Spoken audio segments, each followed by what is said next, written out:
Rekaman video oknum jaksa di Kejari Batubara peras tersangka narkoba 80 juta rupiah. Inilah video rekaman oknum jaksa di Kejaksaan Negeri Batubara yang memeras keluarga tersangka kasus narkoba sebesar 80 juta rupiah.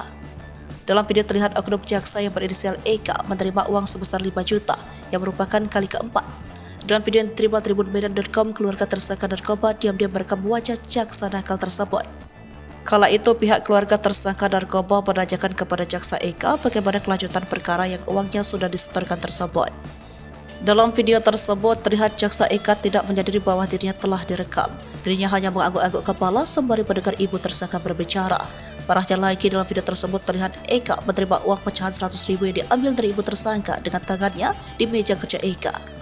Tommy Faisal, penasihat hukum keluarga tersangka, menjelaskan, pemerasan tersebut dilakukan oleh oknum jaksa Kejari Batubara tersebut terjadi saat MRR 25 tahun anak dari S 57 tahun diamankan oleh personel Sat Narkoba Polres Batubara.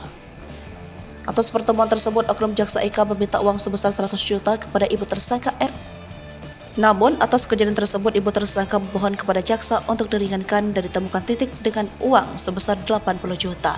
Dikarenakan ibu S tidak memiliki uang dan menyadari telah diperas, ibu tersangka RR berinisiatif merekam pemerasan yang dilakukan oleh oknum jaksa tersebut dan petugas honorer berinisial B.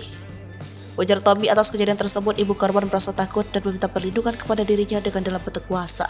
Katanya saat itu ibu S telah memiliki utang sebesar 50 juta dan uang tersebut telah disetor ke oknum jaksa Eka sebesar 35 juta.